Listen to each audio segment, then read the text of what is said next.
उत्तराखंड के लोकप्रिय मुख्यमंत्री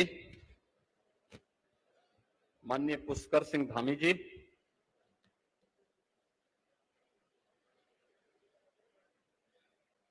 उत्तर प्रदेश सरकार के पर्यटन एवं संस्कृति मंत्री श्री जयबीर सिंह जी, उत्तराखंड सरकार के पर्यटन मंत्री माननीय श्री सतपाल महाराज जी, लोकप्रिय सांसद और उत्तराखंड के पूर्व मुख्यमंत्री माननीय डॉक्टर रमेश पोखरियाल निशंक जी, हरिद्वार के लोकप्रिय विधायक और भारतीय जनता पार्टी के उत्तराखंड के अध्यक्ष माननीय श्री मदन कौशिक जी, उत्तराखंड सरकार के वित्त, शहरी विकास, आवास, विधायी और संसदीय कार्य विभाग के मंत्री माननीय श्री प्रेमचंद अग्रवाल जी, कृषि एवं कृषक कल्याण एवं सैनिक कल्याण ग्राम विकास विभाग के मंत्री माननीय श्री गणेश जोशी जी, उत्तर प्रदेश सरकार के व्यावसायिक शिक्षा और कौशल विकास विभाग के मंत्री श्री कपिल देव अग्रवाल जी, लोक निर्माण विभाग के राज्य मंत्री श्री ब्रजेश सिंह जी, सभी मान्य विधायकगण, जनप्रतिनिधिगण और जिनके आशीर्वाद से, जिनको साक्षी मान करके आज यहां पर एक कार्यक्रम हो रहा है पूज्य संत जनों की उपस्थिति में। यहां पर हमारे पूज्य संत जन, जिनका आशीर्वाद यहां पर हमें आज प्राप्त हो रहा है, इन सभी पूज्य संतों का, जिनकी उपस्थिति में पूज्य युग पुरुष स्वामी परमानंद जी महाराज, पूज्य स्वामी ज्ञानदेव सिंह जी महाराज, स्वामी रविंद्रपुरी जी महाराज, स्वामी भगतराम मुखिया जी, स्वामी चिदानंद मुनि जी महाराज, स्वामी यतीन्द्रानंद गिरी जी महाराज, स्वामी हरि चेतनानंद जी महाराज, स्वामी विष्णुदास जी महाराज, स्वामी महंत देवानंद सरस्वती जी महाराज, महंत ईश्वरदास जी महाराज,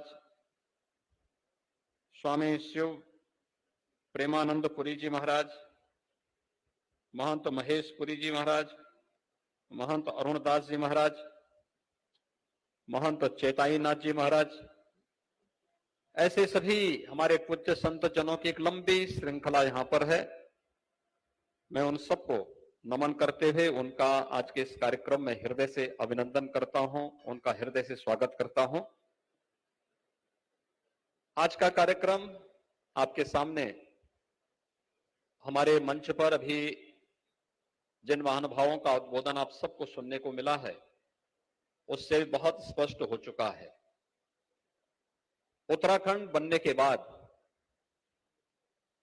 उत्तर प्रदेश और उत्तराखंड के बीच में संपत्ति विवाद चला रहा था और 21 वर्षों से यह मामला जब आपसी सहमति और संवाद से नहीं सुलझ पाया तो ये न्यायालय में चला गया और न्यायालय में जाने के बाद अनसुलझा हो गया।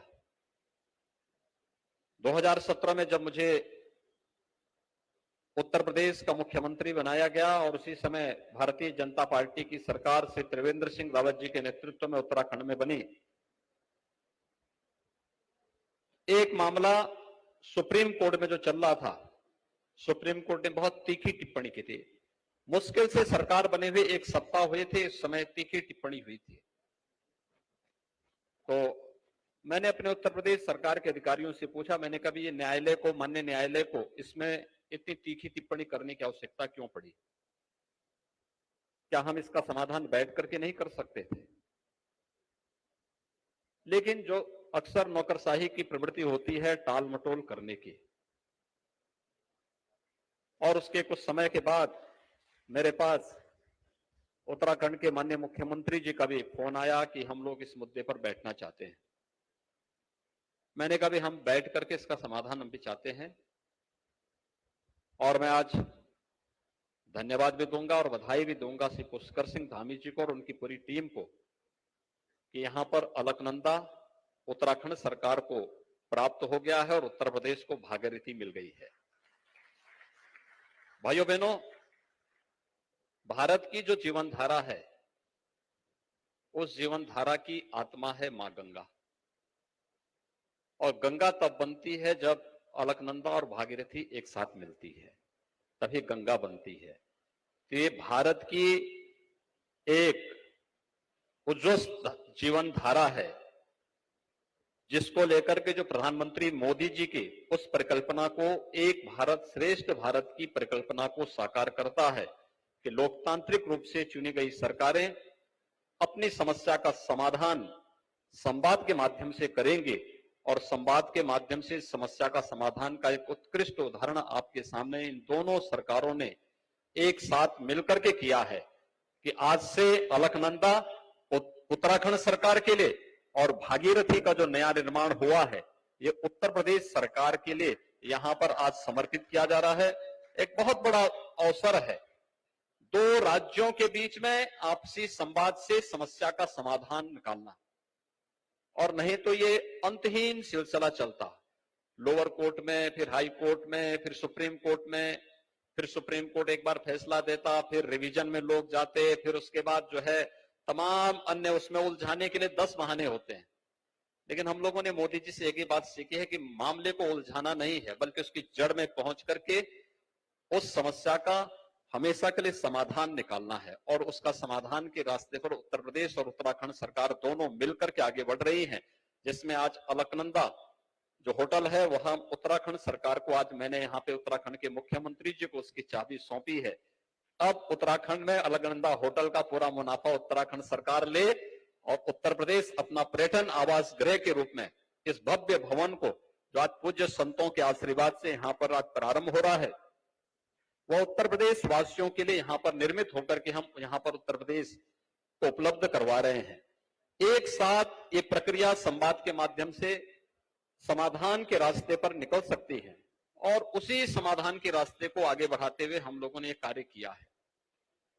भाइयों बहनों, ये उत्तराखंड देवभूमि है, और उत्तराखंड के देवभूमि न केवल भारत की आध्यात्मिक रूप से पूरे भारतवासियों को, 100 करोड़ भारतवासियों को अपनी ओर आकर्षित कर सकती है, उतनी क्षमता रखती है। कौन ऐसा भारतीय होगा जो उत्तराखंड के 4 धामों का दर्शन करने के लिए ललायित न हो? कौन ऐसा होगा जो हरिद्वार में मां गंगा में हर जी की पेड़ी में स्नान करने के लिए अपने आप को उतावला न पाता हो? पूरा देश और पूरी दुनिया के अंदर बसा हुआ हर सनातन हिंदू धर्मावलंबी की इच्छा होती है कि हम लोग इस पवित्र धाम के साथ जुड़े हैं। और मैं जब उत्तराखंड की बात करता हूं तो स्पिरिचुअल टूरिज्म के साथ साथ इको टूरिज्म की अपार संभावनाएं उत्तराखंड के अंदर मौजूद है। लाखों नौजवानों को नौकरी और रोजगार की संभावनाओं और स्वावलंबन के मार्ग पर अग्रसर करने की उन संभावनाओं को आगे बढ़ाने के लिए आज जिस मजबूती के साथ केंद्र और प्रदेश सरकार कार्य कर रही है, उसी श्रृंखला में आज केदारनाथ धाम जिस भव्य रूप में आया है, अभिनंदनीय है। प्रधानमंत्री जी के विजन का हम सब अभिनंदन करते हैं, और उस विजन के साथ हम सबको जुड़ना होगा, हम सबको उसको जीवन में फॉलो करना होगा, उसको अंगीकार करना होगा। हम उसके पीछे चल करके हमारा क्या योगदान हो सकता है, इसके साथ जुड़ करके हम भी अगर अपनी भावनाओं के साथ उसे जोड़ने का कार्य करेंगे, अद्भुत कार्य हो सकता है। उत्तराखंड में केदारनाथ धाम आज संवर चुका है, बद्रीनाथ धाम प्रतीक्षा कर रहा है, वहां पर भी कार्य की परियोजना को आगे बढ़ाने का युद्ध स्तर पर कार्य हो रहा है। हरिद्वार पहले की तुलना में काफी विस्तार हुआ है, काफी अच्छी सुविधाएं मिली हैं। ऋषिकेश में भी उन प्रकार की सुविधाओं को आगे बढ़ाने का कार्य, उत्तराखंड बनने के बाद उत्तराखंड ने अपनी एक नई यात्रा प्रारंभ की है, विकास की यात्रा।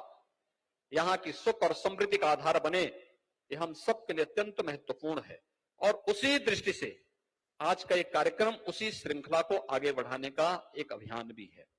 मैं इस अवसर पर उत्तराखंड के अपने सभी भाइयों से यही कहूंगा कि हम सबको मिलकर के इस अभियान का एक साथ मिलकर के से आगे बढ़ाना होगा। भले ही राज्य अलग अलग होंगे, लेकिन भाव और भावनाएं तो दोनों की एक है, एक जैसी है, एक साथ मिलकर के चलने की जैसी है, और हम लोग मिलकर के हर काम कर सकते हैं, कहीं कोई समस्या नहीं है। अकेले उत्तर प्रदेश 25 करोड़ का बाजार आपके लिए पड़ा हुआ है। उत्तर प्रदेश आपके पास आकर्षित होकर के यहां के धामों का दर्शन करने के लिए आने के लिए उत्सुक है। हमें सुविधाएं देनी होंगी। आतिथ्य सत्कार का, उत्तराखंड की परंपरा का, उसको आगे बढ़ाने के लिए तत्पर होना होगा। और पूरा देश आना चाहता है। यानी आप 4 धाम की 6 महीने की यात्रा में ही देखेंगे कितना कुछ आप लोग यहां के माध्यम से समृद्धि ला सकते हैं। इसके माध्यम से बहुत कुछ संभावनाएं। और फिर मैं उत्तराखंड की जब बात करता हूं तो उत्तराखंड में हर सीजन में अलग अलग प्रकार की संभावनाएं होती हैं। मैं जब 4 धाम की यात्रा बंद होगी तो आपके कुमाऊं से जुड़े हुए नैनीताल और वहां के जो हिल स्टेशन है, जोशीमठ से जुड़े हुए जो आपके हिल स्टेशन है, या उत्तराखंड के जो अन्य उच्च हिमालय से जुड़े हुए जितने हिल स्टेशन है, ये सब फिर उसके लिए पलक पावड़े बिछा करके लोगों के लिए तैयार होते हैं कि लोग अगर पर्यटन के रूप में, श्रद्धा के रूप में आना है तो यहाँ के हर एक जगह, हरिद्वार से लेकर के 4 धाम की यात्रा पर, हर एक डांडे पर और हर एक महत्वपूर्ण स्थल पर जो देव मंदिर हैं, शिवालय हैं, प्रमुख तीर्थ हैं, आप इनका दर्शन करिए। और अगर पर्यटक के रूप में आ रहे हैं तो मुझे लगता है कि देश के उन बिरले राज्यों में उत्तराखंड है जिसका फॉरेस्ट कवर भी बढ़ा है। यहां पर बहुत सारे ऐसे स्पॉट हैं जहां पर इको टूरिज्म की ढेर सारी संभावनाएं आज भी हम सबको लालायित करती, पूरे देश और पूरी दुनिया को अपनी ओर लालायित करती है। और उन संभावनाओं को विकसित करने की दिशा में एक कार्य जहां उत्तराखंड के अंदर हो सकता है, वही हम लोगों ने उत्तर प्रदेश के अंदर प्रधानमंत्री मोदी जी के इस विजन को बहुत अच्छे ढंग से आगे बढ़ाया है। आप सभी पूज्य संतों का आशीर्वाद प्राप्त हुआ था। भव्य कुंभ और दिव्य कुंभ कैसे हो सकता है, यह प्रयागराज ने आप सबके सामने प्रस्तुत किया है। कुंभ की अवधारणा को आगे बढ़ा करके हर एक आयोजन को हम कैसे इसको आगे बढ़ा सकते हैं। हमने विगत वर्ष वैष्णो कुंभ के रूप में वृंदावन में एक भव्य आयोजन करके उस कार्यक्रम को आगे बढ़ाने का कार्य भी किया था। और यही नहीं, आज आप में से तमाम पूज्य संतों को जब प्रधानमंत्री मोदी जी ने काशी में काशी विश्वनाथ धाम का लोकार्पण किया था, उस आयोजन के साथ जुड़ने का अवसर प्राप्त हुआ होगा। काशी विश्वनाथ धाम प्रथम चरण का कार्य पूरा हो गया, सेकंड चरण का कार्य अंतिम स्टेज में चल रहा है। इस मई के अंदर वो कार्य भी पूरा हो जाएगा। और काशी विश्वनाथ धाम की स्थिति ये है कि 1 लाख श्रद्धालु प्रतिदिन आ रहा है वहां पर। वर्तमान में मुख्य मुख्य पर्वों और त्योहारों पर यह संख्या 5 से 7 लाख प्रतिदिन जाती है। जिस काशी में हम एक साथ काशी विश्वनाथ मंदिर में 50 श्रद्धालु एक साथ एकत्र करने की क्षमता नहीं रखते थे, आज वहां पर हमारे पास 50,000 श्रद्धालु एक साथ एक समय खड़ा होना चाहेगा तो वहां पर काशी विश्वनाथ धाम के अंदर खड़ा हो सकता है, दर्शन कर सकता है, पूजा में भाग ले सकता है। इस प्रकार की संभावनाएं बनती हैं और ये संभावना वहां पर बनी है। इसमें पूज्य संतों का आशीर्वाद भी था, उनका सहयोग भी था।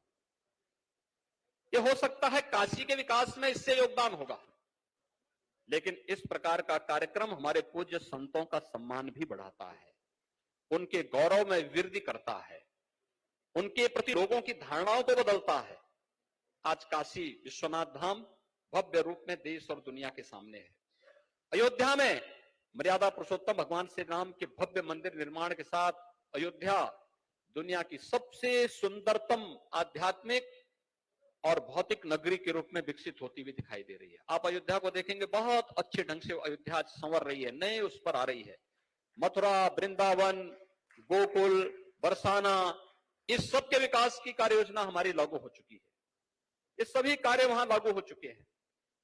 ऐसे ही सुख तीर्थ का, ऐसे ही नैमिषारण्य का, विंध्यवासिनी धाम का, चित्रकूट का, महर्षि वाल्मीकि की जन्मभूमि का, लालापुर का, संत तुलसीदास जी की जन्मभूमि राजापुर का, ये सभी समग्र विकास की, आध्यात्मिक और भौतिक विकास की उन सभी संभावनाओं को लेकर के हम लोग आगे बढ़ रहे हैं, तो वो बौद्ध तीर्थ स्थलों के विकास के लिए, जैन पर्यटन स्थलों के विकास के लिए, सिख तीर्थों के विकास के लिए भी वहां पर प्रदेश सरकार निरंतर कार्य कर रही है। और केंद्र और प्रदेश सरकार मिलकर के जिन कार्यक्रमों को आगे बढ़ा रही है, आज वहां पर मूर्त रूप लेते हुए लाखों लोगों को अपनी ओर आकर्षित कर रहा है। अलग अलग आयोजन को एक इवेंट के रूप में प्रस्तुत करना। दीपावली का आयोजन अयोध्या के साथ जुड़ा हो, इस संभावना बहुत कम देखने को मिलती थी, लेकिन भाइयों बहनों, आज दीपावली का आयोजन अयोध्या के साथ जुड़ गया है, अयोध्या के दीपोत्सव के साथ ही। आपने देखा होगा किस भव्यता के साथ हम उस कार्यक्रम को आगे बढ़ा रहे हैं।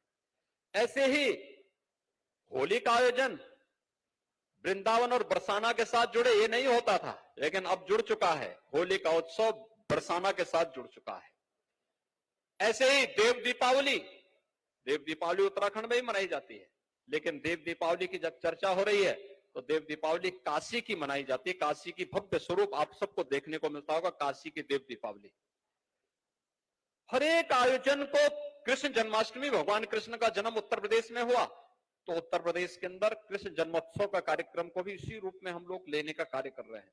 हर एक आयोजन को एक इवेंट के रूप में प्रस्तुत करना और उस इवेंट को यादगार बना देना, जिससे लोग उस दिन की प्रतीक्षा करें और फिर वहां आने के लिए पहले से ही तत्पर दिखाई दें। आज इस रूप में उत्तर प्रदेश समग्र विकास की उन कार्यक्रमों को आगे बढ़ा रहा है। पर्यटन की संभावना हो, उत्तर प्रदेश के समग्र विकास का हो, उत्तर प्रदेश की कानून व्यवस्था का हो, उत्तर प्रदेश के अंदर रोजगार का हो, उत्तर प्रदेश के अंदर ढेर सारी उन योजनाओं को जो एक सामान्य नागरिक के जीवन में परिवर्तन करने का हो, उन सभी कार्यक्रमों को आगे बढ़ाने के लिए हम लोग निरंतर वहां पर प्रयास कर रहे हैं। और मेरा मानना है कि कृषि के बाद सर्वाधिक पर्यटन की संभावना, सर्वाधिक रोजगार देने वाला जो क्षेत्र हो सकता है, पर्यटन का हो सकता है। सर्विस सेक्टर में अपार संभावनाएं हैं, क्योंकि जब हम एक महत्वपूर्ण तीर्थ स्थल को, जिसे हम आज तीर्थ स्थल मान रहे हैं और हम आस्था के साथ जाते हैं, ये हमारी आस्था को पवित्र तो बनाता ही है, लेकिन भाइयों बहनों, ये हमारी आस्था के साथ साथ ये हमारी राष्ट्रीय एकात्मता के तीर्थ स्थल भी हैं। राष्ट्रीय एकात्मता को पूरी ऊर्जा यहां से प्राप्त होती है। राष्ट्रीय एकात्मता को पूरी मजबूती और पूरा तेज और ओज वहीं से प्राप्त होता है। और उसी तेज और ओज के लिए इन सभी पवित्र स्थलों के पुनरुद्धार के इस पवित्र कार्यक्रम के साथ हम सबको जुड़ने का अवसर प्राप्त होता है। मैं कल गया था, पूज्य स्वामी रामदेव जी महाराज ने और आचार्य बालकृष्ण जी ने उत्तराखंड में यमकेश्वर विकास खंड में एक वेलनेस सेंटर की स्थापना की है। मैं देखा हूं, कल मैं लगभग 1.5 से 2 घंटे वहां पर था। कितना बेहतरीन केंद्र बनाया गया है। सचमुच मैं अभिनंदन करूंगा उनका कि उन्होंने एक अच्छे केंद्र को, यानी जो एक पहाड़ी, सूखी पहाड़ी थी, मुझे परसों ही इसके बारे में जब आचार्य जी ने बताया, स्वामी चिदानंद मुनि जी महाराज ने बताया कि अच्छा वहां पे बना हुआ है, तो मैंने इस बारे में कहा। यद्यपि कार्यक्रम के ठीक पहले खूब बारिश हुई, खूब आंधी चली, लेकिन जब हमारा कार्यक्रम वहां बनने के लिए हुआ तो मौसम बहुत शांत और सुहावना हो गया था। आप जब यहाँ टेम्परेचर में 45 डिग्री टेम्परेचर में यहाँ पर मैदानी क्षेत्र में रहे होंगे, तो हम लोग वहां 15 डिग्री टेम्परेचर में वहां पर उस क्षेत्र में भ्रमण कर रहे थे। उनके बगीचे में वहां पर हम लोग वेलनेस सेंटर, उस पूरे क्षेत्र में हम भ्रमण कर रहे थे। कितना आनंददायक क्षेत्र बना था। सूखी पहाड़ी, कुछ नहीं होता था, एकदम पथरीली पहाड़ी, पत्थर भी सामान्य नहीं, वे मोटे मोटे पत्थर, जिसमें अगर किसी का नंगा पैर पड़ जाए तो वह कांटे बगैर छोड़ेगा नहीं।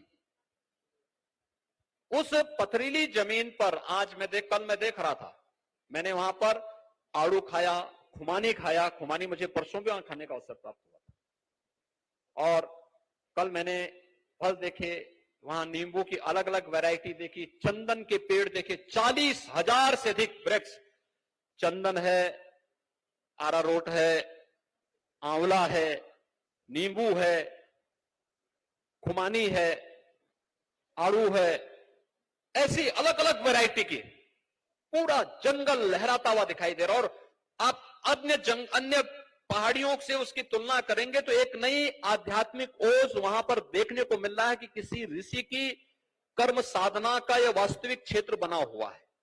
और वह कर्म क्षेत्र की साधना का जो क्षेत्र बना है, उसका ओत और उसका तेज उस पहाड़ी के अंदर स्वतःस्फूर्त भाव के साथ देखने को जो मिला वहां पर मुझे, वो अद्भुत है। और केवल तीर्थ स्थल ही नहीं, वहां पर पर्यटन की संभावनाओं को विकसित करने के साथ साथ वेलनेस सेंटर, यानी अगर कोई बीमार व्यक्ति वहां पहुंच जाएगा तो अपने आप ठीक हो जाएगा। यानी अगर किसी को लंग्स की परेशानी है और उसको मास्क लगा करके चलने के लिए डॉक्टर अगर कहते हैं और उसको थोड़ी सी पॉल्यूशन में खांसी आने लगती है, वह एक सप्ताह अगर वहां रह जाए तो पूरी खांसी गायब हो जाएगी, लंग्स फिर से मजबूती पकड़ने लग जाएंगे। और लंग्स तो शरीर का एक ऐसा हिस्सा है कि अगर वह कार्य नहीं करेगा तो शरीर का पूरा पंप स्टेशन ही बैठ जाएगा। तो वह स्थिति वहां पर मुझे देखने को मिली। कितना अच्छा रमणीय स्थल के रूप में उसको विकसित किया है।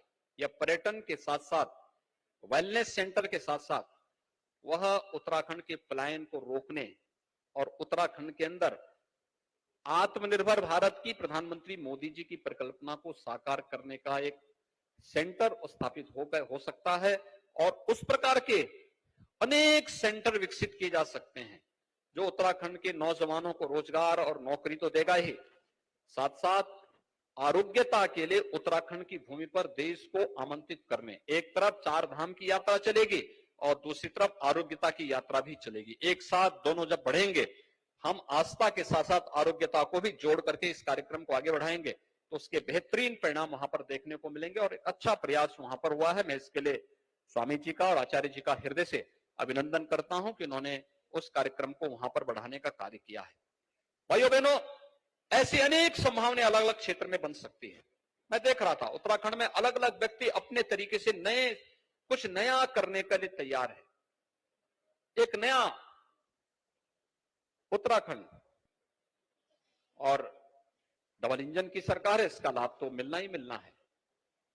हर एक अच्छे कार्य में प्रधानमंत्री मोदी जी का सानिध्य है, उनका मार्गदर्शन, उनका सहयोग प्राप्त होता है।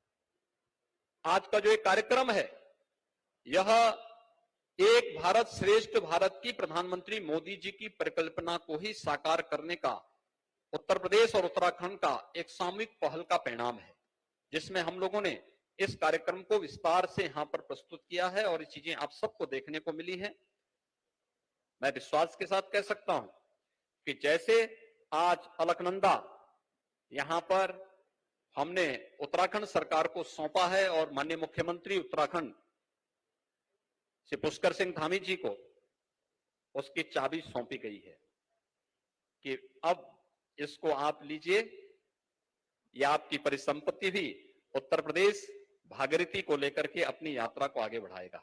और याद रखना, जीवन की जो धारा है, जो गंगा जिसकी आत्मा है, ये तभी गंगा बनती है जब भागीरथी और गंगा मिलकर के, भागीरथी और अलकनंदा मिलती है, तभी गंगा बनती है। और उसी गंगा की धारा को जो जीवन की धारा बन सके, भारत की धारा बन सके, उस धारा को हम लोगों को इसी रूप में आगे बढ़ा के लेके चलना है।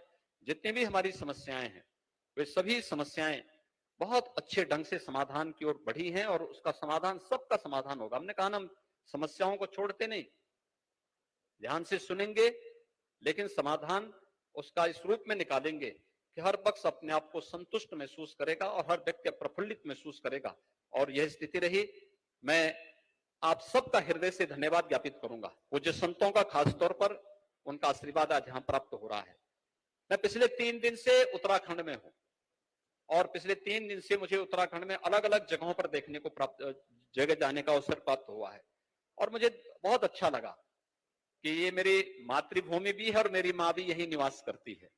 तो मुझे दोनों के दर्शन करने का सौभाग्य प्राप्त हुआ। तो मुझे इन 3 दिनों में बहुत ही अच्छा, बहुत अच्छी अनुभूति, बहुत ही अच्छी चीजें यहां पर देखने को मिली। बहुत अच्छी दिशा में यहां पर उत्तराखंड अच्छे आगे बढ़ रहा है और मुझे विश्वास है कि उत्तर प्रदेश और उत्तराखंड मिलकर के यहां के विकास के लिए जो कुछ भी सहयोग हो पाएगा, उत्तर प्रदेश सरकार इसमें भरपूर सहयोग करेगी। हम लोग सभी मिलकर के, मुझे लगता है उत्तर प्रदेश वासी इस बारे में भावनाएं रखता है कि यहाँ का समग्र विकास होना चाहिए। यहाँ पर हर एक समस्या के समाधान के लिए यहाँ की सरकार के द्वारा जो पहल की गई है, उसमें एक सकारात्मक सहयोग मिलना चाहिए और उस सकारात्मक सहयोग के लिए हम सभी लोग मिलकर के कार्यक्रम आगे बढ़ाएंगे। मैं एक बार फिर से यहाँ के माननीय मुख्यमंत्री जी का और उनकी पूरी टीम को हृदय से धन्यवाद दूंगा कि उनके सकारात्मक सहयोग से सभी कार्यक्रम समयबद्ध ढंग से आगे बढ़े। त्रिवेंद्र सिंह रावत जी ने जिस पहल को आगे बढ़ाया था, पुष्कर सिंह जी ने उसको चरम तक पहुंचा करके उसको समाधान के मार्ग तक आगे बढ़ाया है और आज यहाँ पर पूरी तरह समाधान के उस पर हम पहुंच चुके हैं। पूज्य संतों के सानिध्य में सारे कार्यक्रम यहाँ पर संपन्न हुए हैं और पूज्य संत तो वैसे भी उनका अपना कुछ भी नहीं होता, जो कुछ भी होता है लोक का होता है, समाज का होता है, राष्ट्र का होता है, धर्म का होता है। तो राष्ट्र और धर्म के लिए समर्पित इन पूज्य संतों के सानिध्य में सभी कार्यक्रम आज यहाँ पर संपन्न हो रहे हैं। मैं इसके लिए पूज्य संतों का एक बार फिर से अभिनंदन करता हूं। यहाँ के जितने भी हमारे जनप्रतिनिधि हैं, मीडिया के प्रतिनिधि हैं, उन सबको भी मैं हृदय से धन्यवाद देता हूं कि आप सबके कारण आज हमारा एक कार्यक्रम यहाँ पर पूरी भव्यता के साथ आयोजित हुआ है और हम लोग अब उत्तराखंड और उत्तर प्रदेश मिलकर के एक नए विकास की यात्रा की ओर अग्रसर होंगे, जिसमें यहाँ के समग्र विकास, यहाँ के आध्यात्मिक और धार्मिक काया कलेवर को सुरक्षित रखते हुए एक नए काया के रूप में हम लोग इसको आगे बढ़ाने का कार्य करेंगे। मुझे पूरा विश्वास है कि हम दोनों मिलकर के प्रधानमंत्री मोदी जी के एक भारत श्रेष्ठ भारत के निर्माण में अपना योगदान दे पाएंगे। मैं एक बार फिर से आप सभी के प्रति हृदय से धन्यवाद देता हूं, आप सबका अभिनंदन करता हूं, अपनी शुभकामनाएं आप सबके प्रति व्यक्त करते हुए यहाँ पर मां गंगा को, जिनके सानिध्य में और जिनके तट पर यह कार्यक्रम यहाँ पर आयोजित हो रहा है, कोटि कोटि नमन करते हुए कि उनकी कृपा हम सब पर सदैव बनी रहे। मां वैष्णो देवी का और मां चंडी देवी का भी आशीर्वाद हम सब पर बना रहे। आज केदारनाथ धाम के भी कपाट खुलने हैं, तो कल खुलने हैं, कल कपाट खुलने हैं। 2 धाम यमुनोत्री और गंगोत्री के कपाट खुल चुके हैं और परसों बद्रीनाथ धाम के भी कपाट खुलने हैं। अब यात्राएं प्रारंभ हो चुकी है, यात्रा का हम आनंद लें और एक अतिथि सत्कार का उत्कृष्ट उदाहरण हम प्रस्तुत करें। उत्कृष्ट उदाहरण हमें प्रस्तुत करना होगा और मुझे लगता है कि यही हमारी पहचान बनेगी, यही उत्तराखंड को एक नई पहचान बनाने के लिए यह हमें आगे बढ़ाएगा। मैं एक बार फिर से आप सबके प्रति अपनी शुभकामनाएं देता हूं, पूज्य संतों का अभिनंदन करता हूं, उनका आभार व्यक्त करता हूं। उत्तराखंड सरकार को इस समस्या के समाधान के हृदय से धन्यवाद देते हुए अपनी वाणी को यहीं पर विराम देता हूं। धन्यवाद। जय हिंद।